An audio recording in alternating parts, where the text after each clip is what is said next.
27 முடிய 26, 27. வாசிக்க தெரிந்து கொள்ளப்பட்ட மூன்றாம் வார்த்தை யோவான் 19ஆம் அதிகாரம் 26, 27. அப்பொழுது இயேசு தம்முடைய தாயை அருகே நின்ற தமக்கு அன்பாய் இருந்த சீஷனை கண்டு தம்முடைய தாயை நோக்கி, ஸ்திரீயே, அதோ உன் மகன் என்றார். பின்பு அந்த சீஷனை நோக்கி, அதோ உன் தாய் என்றார். அந்நேரம் முதல் அந்த சீஷன் அவனை தன்னிடமாய் ஏற்றுக்கொண்டான். வாசிக்க தெரிந்து கொள்ளப்பட்ட மூன்றாம் வார்த்தை வாசிக்க முன்னதாயிரு. தேவனுக்கு மகிழ்ந்தார். கர்த்தருடைய பரிசுத்த நாமத்துக்கு மகிமையுள்ளதாக. நாம் ஒரு நிமிடம் நாம் தலைவணங்கி நாம் ஜெபிப்போம். கிருபை நிறைந்த ஆண்டவரே, இது ஆண்டவரே 2000 ஆண்டுகளுக்கு முன்பாக நீ கல்வாரி சிலுவையில் மொழிந்த ஆண்டவரே 7 வார்த்தைகளை நாங்கள் தியானித்து கொண்டிருக்கிறோம். இந்த 3வது வார்த்தை ஆண்டவரே மூலமாக நீர் எங்களோடு கூட இடைப்படும். நீர் கற்றுக் கொடுக்க என்ன நினைக்கிறீரோ அதை எங்களுக்கு கற்றுக் கொடுத்து எங்களுடைய வாழ்க்கையில் அபியாசப்படுத்த நீர் எங்களுக்கு உதவி செய்யும். இயேசுவின் மூலம் ஜெபிக்கிறோம் நல்ல பிதாவே, ஆமென். ஹல்லேலூயா, ஹல்லேலூயா, அல்லேலூயா. 3வது வார்த்தை நாம் வாசிக்க கேட்டோம். இயேசு தம்முடைய தாயையும் அருகே நின்ற தமக்கு அன்பாய் இருந்த சீஷனையும் கண்டு தம்முடைய தாயை நோக்கி, ஸ்திரீயே, அதோ உன் மகன் என்றார். பின்பு அந்த சீஷனை நோக்கி, அதோ உன் தாய் என்றார்.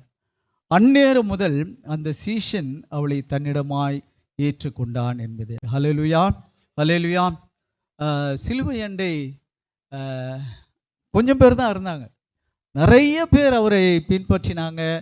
நிறைய அற்புத அடை அவரோடு கூட உண்டு உறங்கி 3 ஆண்டுகள் அவரோடு கூட இருந்த சீடர்கள் எல்லாம் கெத்செமனே தோட்டத்தில் இயேசுப்பா காட்டி கொடுக்கப்பட்ட பிறகு எல்லாரும் ஓடிட்டாங்க. பேதுரு கூட தூரத்தில் பின்பற்றி கடைசியில் ஒரு வேலைக்காரிக்கிட்ட சத்தியம் பண்ணவும் சபிக்கவும் தொடங்கி ஓடிட்டான்னு பார்க்குறோம். கடைசி வரைக்கும் அவருக்கு அன்பாக இருந்த சீஷன் தான் அவருக்கு அருகில் அந்த சிலுவை வரை அவர் வந்தார்னு நம்ம வேதத்தில் வாசிக்கிறோம். பிரியமல்லே, இயேசுவின் தாயாகிய மரியாளும் அவரது சகோதரி கிளையோப்பா மரியாளும் மகதலேனா மரியாளும் அன்பாக இருந்த சீஷனும் யோனும் இவங்க தான் இருந்தாங்க கிட்ட. பிரியமானுலே, ஏசப்பாவை பற்றி மரியாள் இப்படியாக யோசிக்கிறாங்க. எத்தனையோ ஆண்டவர் நமக்கு அவர் பறக்கும்பொழுது கிருபை பெற்றவளே வாழ்க, ஸ்திரீகளுக்குள்ளே நீங்கள் ஆசீர்வதிக்கப்பட்டவர், தேவனிடத்தில் கிருபை பெற்றார், அவர் தாவீதின் சிங்காசனத்தை அரசாளுவார், அவருடைய ராஜ்யத்துக்கு முடிவிராது என்றெல்லாம் சொன்னார்களே. மேய்ப்பர்கள் தேவதூதர்களால் இயேசப்பா பிறந்திருக்கிறார், இந்த உலகத்தின் பாவத்தை சுமந்து தீர்க்கிற தேவ ஆட்டுக்குட்டி பிறந்திருக்கிறார், இல்லோ எல்லா ஜனத்துக்கும் மிகுந்த நற்செய்தியை உண்டாக்கும் இயேசப்பா கிறிஸ்து என்னும் இரட்சகர் உங்களுக்கு பிறந்திருக்கிறார் என்று சொல்லி அவருடைய தேவதூதர்களால் சொல்லப்பட்டு அவர்கள் வந்து பார்த்தார்களே. வான சாஸ்திரிகள் கிழக்கு பகுதியிலிருந்து வந்து பொன்னையும் வெள்ளை போலத்தையும் பணி கொடுத்து சாஷ்டாங்கமாய் விழுந்து கொண்டு யூதருடைய ராஜாவை பணிந்து கொள்ள வந்தோம் என்று சொன்னாரே. ராஜாவாகி இருக்க வேண்டிய இயேசு பொற்கிரீடம் சூடப்பட்டு அவர் ராஜாவாய் இருக்க வேண்டியவருக்கு இப்படிப்பட்ட ஒரு முள்முடியா என்று அவர்கள் மனதில் அநேக அங்கலாய்ப்போடு கூட அந்த மரியாள் வந்து இருந்திருப்பார்கள். பிரியமானலே, அம்மா சொன்னது போல் அந்த கொடூரமான அந்த நேற்று ஐயா கூட சொன்னார், அந்த ராபோஜனத்தில் பெரிய வியாழக்கிழமை தான் அங்கே கம்யூனியன் எடுத்தார். அப்போ குடித்த அந்த திராட்சை ரசம் அப்போ தான். அதுக்கப்புறம் அவர் தண்ணி கூட குடிக்கிறதே டைம் இல்லை. அவளுக்கு டீஹைட்ரேஷன் ஆகிருக்கும், அவருக்கு நாக்கு வறட்சியாக இருந்திருக்கும். இப்படிப்பட்ட சூழ்நிலையில் அம்மா சொன்னது போல் பாசமாக மூச்சு விடுறது கூட ஒரு முறை அவங்க மூச்சு விடுறது கூட ரொம்ப ரொம்ப ரொம்ப கடினம். அப்படிப்பட்ட சூழ்நிலையிலும் பிரியமானவர்களே, அவர் ஆண்டவர் தன்னுடைய தாயை பார்த்து, ஸ்திரீயே, பொதுவாக நம்ம என்ன நினைக்கிறோம், ஸ்திரீனா ஒரு மரியாதை குறைவான வார்த்தை. கிரேக்க பதத்தில் குணே என்று சொல்லியிருக்காங்க. குணேன்னா ஒரு மரியாதைக்குரிய ஒரு வார்த்தை தான். அதனால் பிரியமானவர்களே, அந்த சூழ்நிலையில் கூட இயேசு தன்னுடைய எல்லாவற்றையும் சிந்தித்து பார்க்கிறார். ஒரு சொல்கிறாங்க நம்ம வசனத்தில், அவரை சுமந்த கர்ப்பங்கள் ஆசீர்வதிக்கப்பட்டிருக்கவன் அப்படின்றார். 10 மாதம் பரிசுத்த ஆவியினால தான் பிறந்தார். ஆனாலும் 10 மாதம் சுமந்த அந்த கர்ப்பம் அவளுடைய அவருங்க எவ்வளோ ஒரு பாசம் பந்தம் பிரியமானவர்களே அப்படியெல்லாம் இருந்தது. தன் கண் எதிர்க்கவே தன்னுடைய மகன் இவ்வளோ கஷ்டப்படுறதைய ஒரு தாய் என்ன பண்ண முடியாது, பார்த்து சகிக்கவே முடியாது. எனக்கு சின்ன ஞாபகம் இருக்குது, எங்கள் தம்பி ஏதாவது தப்பு செஞ்சிட்டா எங்கள் அப்பா நல்லா அடிப்பார். உடனே எங்கள் அம்மா என்ன பண்ணுவாங்க, நடுவில் வந்து நின்றுக்குவாங்க. அவன் மேலே விழுகிற அடியெல்லாம் இவங்க வாங்கிக்குவாங்க. மகனுக்கு என்ன பண்ணக்கூடாது, அடியே வாங்கக்கூடாது. எல்லா அடிகளையும் அப்படி பாருங்கள், ஒரு தாய் வந்து தன்னுடைய மகனுக்காக எல்லாவற்றையும் என்ன பண்ணுவார், அவங்க சகித்து கொள்வாங்க. ஒருவேளை அவங்க மனசில் நினச்சிருக்கலாம், அவர் இருந்துட்டு நம்ம செத்தாக்கா ரொம்ப நல்லா இருந்திருக்குமே, அவர் வாழ வேண்டிய வயசு 33 வயசு, இந்த வயசில் இப்படிப்பட்ட ஒரு சோகமான, இப்படிப்பட்ட ஒரு கொடூரமான சிலுவை மரணம் தான் மிக கொடூரமான ஒரு மரணம். இப்படிப்பட்ட ஒரு மரணம் அவருக்கு நேரிடணுமா என்றெல்லாம் கூட அவங்க அங்கலாச்சிருப்பார். எனக்கு இன்னொரு சம்பவம் ஞாபகம் வருது. என்னுடைய மைத்துனர் கிளாடிஸ், அவங்களுடைய கருணாகரன், அவர் அவங்க அம்மாவுக்கு முன்னாலே இறந்துட்டாங்க. அவங்க அம்மாவுக்கு முன்னாடி இறந்துட்டாங்க. இவங்க 75 வயசு 80 வயசு மேலே இருக்கிறாங்க. அப்போ இவங்க என்ன சொன்னாங்க, பா ஆண்டவரே நீர் என்ன எடுத்துக்கூடாதா, என் புள்ளையை எடுத்துக்கினியப்பா, நீ என்ன எடுத்துக்கூடாத, என் புள்ளையை எடுத்துக்கினியப்பா, அவள் இருந்து தான் நல்லா இருக்குமே, நான் போகிற வயசு, நான் என்ன நீங்கள் எடுத்துக்காமல் அவனை எடுத்துக்கினீங்கன்னு சொல்லிட்டு ரொம்ப அங்கலாச்சாங்க. பிரியமானலே அப்படி மரியாள் கூட அங்கலாச்சிருப்பார். நான் ஏசப்பா அவங்கள அந்த விட்டில்லை, அவர் யாரையுமே நான் உங்களை திக்கற்றவளாக விடேன் என்று சொன்ன ஆண்டவர், அவர் யாரையுமே தனித்திருக்க விட மாட்டார். உடனே அவளுடைய தேவைகளை சந்தித்து ஆண்டவர், ஸ்திரீயே அதோ உன் மகன் என்றார். அன்பாயிருந்த சீஷன், பிரியமானலே ஏசப்பா எல்லார்கிட்டையும் எல்லாரும் ஓட்டிட்டாங்க.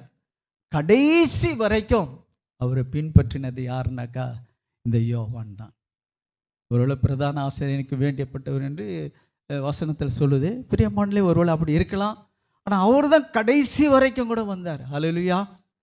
அவர் பாருங்கள், வேதத்தில் அவர் எழுதின புத்தகத்தில் 5 புத்தகம் எழுதினால அன்பாக இருந்த சீஷன் தான் அப்படி எழுதினார். அவர் தன்னுடைய பெயரை கூட அவர் காட்டிக்கல. அவர் ஏசப்பாவை உயிருக்கு உயிராக நேசித்தாருங்க. எப்படி நேசித்தார்? உயிருக்கு உயிராக நேசித்து எப்பொழுதுமே அவருடைய மார்பில் சாய்ந்து கொண்டிருந்தார். யோவான் தான் ரொம்ப சின்ன வயசு, மற்றவங்கெல்லாம் நடுத்தர வயசு, சில திருமணமானவங்க அப்படியெல்லாம் இருக்கிறாங்க. இவர் ரொம்ப சின்ன, ரொம்ப செல்லப்பில்லை. ஏசப்பனுடைய மார்பில் சாய்ந்து, எவ்வளோ ஒரு கிரேட் ப்ரிவிலேஜ். பிரியமானலே சில பிள்ளைங்க, நமக்கு செல்லமாக இருக்கிற பிள்ளைங்கள்லாம் ரொம்ப மார்பிலேயே என்ன பண்ணோம், சாஞ்சிக்குவாங்க சின்ன வயசில். அப்புறம் பெரியவங்களான அவங்களே மார்பில் எட்டி வதிப்பாங்க. அப்படியெல்லாம் மாறக்கூடாது. அல்லேலூயா. அப்படிப்பட்டவர் ஏசப்பாவனுடைய மார்பில் சாய்ந்து இயேசுனுடைய இதய துடிப்பை அறிந்தார். ஏசப்பாவனுடைய ஒவ்வொரு ஹார்ட் பீட் அவருக்கு நல்லா கேட்கும். பிரியமானலே அப்படிப்பட்ட அன்பான சீஷன்கிட்ட தான் ஆண்டவர் என்ன பண்ணார், அவங்கள ஒப்பு கொடுத்தார். பிரியமானவர்களே, ஏன் அது மாத்திரமல்ல, இந்த 3 சீஷர்கள் உங்களுக்கெல்லாம் தெரியும். பேதுரு, யோவான், யாக்கோபு யோவான் 2 பேரும் அண்ணன் தம்பிங்க. பிரியமானலே, இவர்களும் தான் நெருக்கமாக இருந்தாங்க. யவீரனுடைய மகளை எழுப்பும்போது இவங்க 3 பேர் தான் கூட இருந்தாங்க. மறுரூபமலையில் ஆகும்பொழுது இவங்க தான் கூட இருந்தாங்க. அதே போல் கெத்செமனே தோட்டத்தில் ஜெபிக்கும் பொழுதும் இவங்க தான் கூட இருந்தாங்க. அதனால் ஏசப்பா அவருடைய ரெஸ்பான்சிபிலிட்டி என்ன பண்ணுறாரு, சாதாரண யாரோ ஒரு ரோட்டில் போகிறவங்ககிட்ட கொடுக்கல.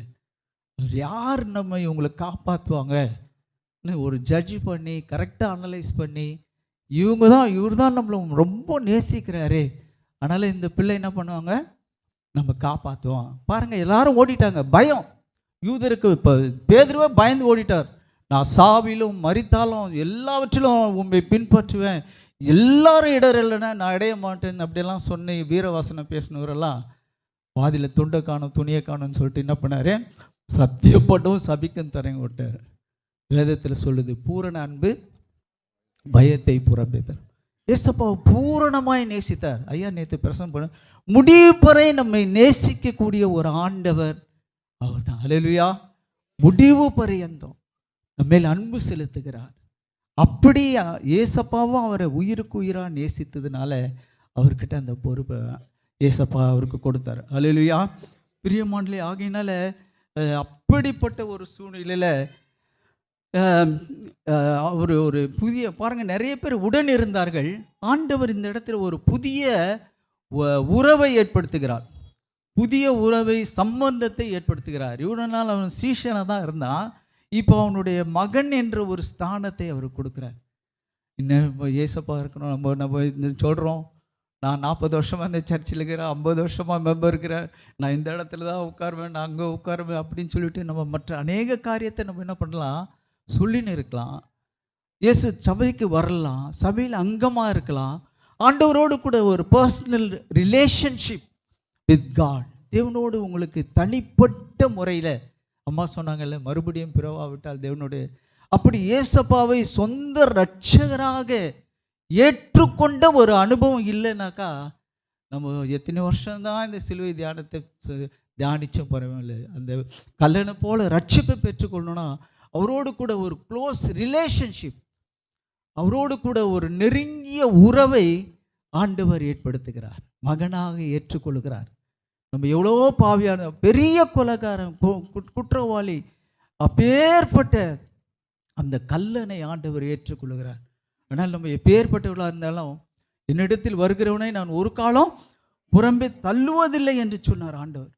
அதனால் தள்ளாத ஆண்டவர், அவனுக்கு ரட்சிப்பை கொடுத்தது போல ஆண்டவரை கடைசி வரை நம்ம ஒரு தீர்மானம் பண்ணணும். நம்ம தாய் தகப்பனை நம்ம பராமரிக்கணும், அவங்கள கனம் பண்ணணும், அவங்களுக்கு தவிக்க விடக்கூடாது. கர்த்தருடைய கிருபையில் எனக்கு அந்த ஒரு வாய்ப்பு கிடைச்சி, என்னுடைய அம்மா கடைசி வரைக்கும் நான் தான் இருந்து ஹாஸ்பிட்டலில் பார்த்து அவங்க சாவு எடுக்கிற வரைக்கும் இருந்தது. அது நான் எடுத்ததுனால இந்த வசனத்தை பேசுறதுக்கு நான் ஒத்துக்கினேன். ஏன்னா நான் செய்யாத ஒரு காரியத்தை நான் பிரசங்கம் பண்ண முடியாது. பிரசங்கம் ஈஸி, கலைஞர்கிட்ட விட்டா, ஸ்டாலின்கிட்ட விட்டா சூப்பராக பேசுவாங்க. நிறைய பேச்சாளர்கள்லாம் இருக்கிறாங்க, நட்சத்திர பேச்சாளர்கள். வெஸ்லி எல்லாம் சூப்பராக பேசினார், ரொம்ப சந்தோஷம். அதுபோல் பேசக்கூடிய நிறைய ஆட்கள் இருக்கிறாங்க. என்னுடைய வாழ்க்கையில் என்னுடைய தாய் தகப்பனை நம்பிக்கிறேன். தாய் தகப்பன் என்று சொல்லும்போது நாட் ஓன்லி பேரண்ட்ஸ், நம்மளுடைய மாமியார் மாமனார் ஒருவேளை தாய் தகப்பனை பார்ப்பாங்க, மாமியார் என்ன போனால் ஒரு அசட்டையாக நினைப்பாங்க. இந்த பெருசு கம்னரு மூடினரு அசிங்கமாக பேசுகிறாங்க பசங்க. என்ன பண்ணுறாங்க, அவங்களுக்கு தனி தட்டு தனி இது. பிரியமானே, நம்மை போல நம்ம நேசிக்கிறோமா? நம்ம அம்மாவை நேசிக்கிறது போல மாமியாரை நேசிக்கிறோமா? அவங்கள கனப்படுத்துகிறோமா? அவர் அதை செஞ்சார். அல்லேலூயா. அதுக்கு முன்னாடி வரைக்கும் ஏசப்பா என்ன சொன்னார், பிதாவினுடைய சித்தத்தை செய்கிறவங்க தான் எனக்கு சீஷர்கள், தாயும் தகப்பனாக இருக்காங்க. அவங்கள பார்க்குறதுக்கு அவர் அலோவ் பண்ணல.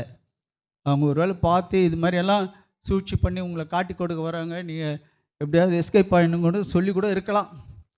ஆனால் அதுக்கெல்லாம் அவர் இதை பண்ண, இவங்க தான் என்னுடைய சகோதரர் தாய் அப்படின்னு சொன்னார்.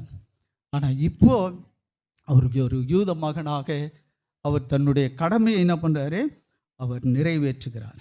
10 கட்டளையை சொல்லுது, யாத்ராம 20:12, உபாகமும் 5:16 உன் நாட்கள் நீடித்திருப்பதற்கும் நீ நன்றாயிருப்பதற்கும் உன் தகப்பனையும் தாயும் கனம் பண்ணுவாயாக. கனம் பண்ணினார், அரவணைப்பு, தன்னுடைய தாயை அரவணைத்தார். நான் கர்த்தர், நான் சொன்னேன் அதை நிறைவேற்றேன், சொன்னதை செய்பவரே. நம்ம பாட்டு பாடுறோம்ல, நம்முடைய ஆண்டவர் எல்லாரும் சொல்லுவாங்க, செய்ய மாட்டாங்க. ஆனால் இவர் சொன்னார், இவர் தான் கட்டளையை போட்டார், இவர் தான் ஆண்டவர் 10 கட்டளைகளை கொடுத்தார், அதை நிறைவேற்றி காட்டினார். அல்லேலூயா. நிறைவேற்றுதல் தான் ரொம்ப ரொம்ப முக்கியமானது. தன்னுடைய சொந்த தாய்க்கு செய்ய வேண்டிய எல்லா கடமையும் ஆண்டவர் செஞ்சார். நீதிமொழிகள் 23:22 சொல்லுது, உன் தாய் வயது சென்றவளாகும் பொழுது அவளை அசட்டை பண்ணாதே. கட்டளையை நிறைவேற்றின இயேசு, பெற்றோரை கனம் பண்ணின இயேசு, உபத்திரவத்திலும் உத்தரவாதம் உள்ள மகனான இயேசு. அல்லேலூயா. உபத்திரவம் அவரே பாடு. அம்மா பாஸ்டம்மா நல்லா சொன்னாங்க. அப்படிப்பட்ட சூழ்நிலையில் அவ்வளோ பேர் பேச முடியாது. அதோ உன் தாய், அதோ உன் மகன் என்றெல்லாம் அவங்க பேசுகிறேன்னா, உபத்திரவத்திலும் அவர் தன்னுடைய கடமையை நிறைவேற்றினார். அல்லேலூயா. பிரியமானே, நம்ம நிறைய பேரண்ட்ஸ் இருக்கிறோம். இன்றைக்கி பாருங்கள், 31 மில்லியன் ஆர்பனேஜஸ் இன் இந்தியா. இந்தியாவில் எத்தனை இது அனாதை ஆசிரமங்கள், முதியோர் இல்லங்கள், அதில் பெய்டு, அதில் பணம் கொடுத்து பார்க்குற இடம் இருக்குது. ஒருவேளை அப்போ பசங்க ஃபாரினில் இருக்கிறாங்க, எங்களால் பார்க்க வைக்கல, அவங்கள அங்கே படிக்க நல்ல இதில் சேர்த்து இதுன்னா பரவாயில்ல. நல்லா உனக்கு வசதி வாய்ப்பு இருக்குது, நீ நல்லா சம்பாதிக்கிற, நல்லா இது பண்ணுற, உன்னுடைய தாயை நீ கவனிக்கலைனாக்கா வேஸ்ட். பிரியமானலே, அதை தான் ஆண்டவர் நிறைய உபத்திரவத்தில். அது மட்டும் இல்லை, உறவுகளை உடைத்து தள்ளாத இயேசு ஒரு புதிய உறவை நமக்கு கொடுக்கிறார். இதோ நீ உன் மகன், அதோ உன் தாய் என்று சொல்கிறார். ஆண்டவரோடு ஒரு உறவை நாம் ஏற்படுத்திக் கொள்வோம். பிரியமானலே, எல்லா சீஷர்களும் இரத்த சாட்சியாக தான் மரித்தாங்க. பேதுரு தலைக்கீழாக சிலுவையில் அறையப்பட்டு இரத்த சாட்சியாய் மரித்தார். அந்திரேயா எக்ஸ் வடிவ சிலுவையில் அறையப்பட்டு இரத்த சாட்சியாய் மரித்தார். யாக்கோபு சிலுவையில் அறையப்பட்டு இரத்த சாட்சியாய் மரித்தார். பிலிப்பு சிலுவையில் அறையப்பட்டு இரத்த சாட்சியாய். பர்த்தலோமேயு தோல் உரிக்கப்பட்டு, பாருங்கள், அப்படியே உயிரோடு தோலை உரிச்சா எப்படி இருக்கும், தோல் உரிக்கப்பட்டு சிரசேதம் செய்து என்ன பண்ணார், இரத்த சாட்சியாய். தோமா நம்முடைய இந்தியாவுக்கு வந்து ஈட்டியால் அவரை குத்தி என்ன பண்ண ஜெபம் பண்ணும்போதே பின்னால் வந்து ஈட்டியால் குத்தி அவரை கொலை செஞ்சாங்க. மத்தேயு பட்டயத்தினால் வெட்டப்பட்டு அவர் இரத்த சாட்சியாக மரித்தார். யாக்கோபு கல்லெறிந்து இரத்த சாட்சியாக மரித்தார். ததேயு அம்பெய்தி அவர் என்ன பண்ணாங்க, கொலை செய்தார். சீமோனை வாளால் அறுக்கப்பட்டு கொலை செய்த. மத்தியா சிரசேதம் செய்து கொலை பண்ணதில் நார்மல் டெத் யாருன்னா யோவான் தான். ஹல்லேலூயா. நீங்கள் ஏசப்பனுடைய கட்டளைகளை ஏற்படுத்தி அவருக்கு கீழ்ப்படிஞ்சு எல்லா காரியத்தையும் நீங்கள் ப்ராப்பராக செஞ்சீங்கன்னா ஆண்டவர் உங்களை இப்படிப்பட்ட சித்திரவதைக்குள்ளே அனுபவிக்க மாட்டார். ரத்த சாட்சியாக கஷ்டப்பட்டு நீங்கள் மறிக்குது பாருங்கள், தோல் உரிச்சு பாருங்கள். இந்த யோவானை கொதிக்கிற எண்ணெயில் போட்டாங்களாம், ஆனாலும் அவருக்கு உயிர் போல. அவர் வெளியே வரும்பொழுது அவரை பிடிச்சி அப்படியே அழுத்தி அழுத்தி இது பண்ணி அப்படியே இது பண்ணாங்களாம். ஆனால் அவனை பாருங்கள், இவனை என்ன பண்ணாலும் என்ன பண்ண முடியல, சாகடிக்க முடியல என்று கடைசியில் பத்மு தீவுக்கு மாற்றிட்டாங்க. அவர் 100 வயசு வரைக்கும் இருந்து கடைசி வரைக்கும் தன்னுடைய தாயாகிய மரியாதை பார்த்து கொண்டு பூரண வயசு நார்மல் டெட், மீதி பேர் எல்லாம் ரத்த சாட்சியாக மாற்றாங்க. அப்போ ஆண்டவருக்கு நம்ம கீழ்ப்படியும் போது நம்முடைய ஆயுசு நாட்கள் பெருகும். இன்றைக்கி உங்களோடு கூட நான் இந்த வருஷத்தில் இப்படி நின்று பேசுகிறது கர்த்தருடைய சுத்த கிருபை. என்னால் கிரகிச்சு பார்க்கவே முடியல. எத்தனையோ பேர் ஹார்ட் வந்து எல்லாம் மறிச்சு போனாங்க. ஆண்டவர் எனக்கு கிருபையாக கொடுத்துருக்கிறார். அதனால் நமக்கு கொடுக்கப்பட்ட வாழ்க்கையில் நம்முடைய குடும்ப உறவுகளை நம்ம பாதுகாப்போம். குடும்பத்தோடு கூட எல்லாரோடு கூட நம்ம ஒரு அன்பாக ஐக்கியமாக இருப்போம். அவளுக்கு செய்ய வேண்டிய கடமைகளை நம்ம செய்வோம். ஒரே ஒரு வாழ்க்கை தான், அது சீக்கிரமாக கடந்து போயிடும். அதனால் நம்ம ஆண்டவர் போல் ஆண்டவர் தான் நமக்கு எல்லாம் முன்மாதிரி. அவரை பின்பற்றுவோம். தேவன் தாமே திருவசனங்களை ஆசீர்வதிப்பாராக.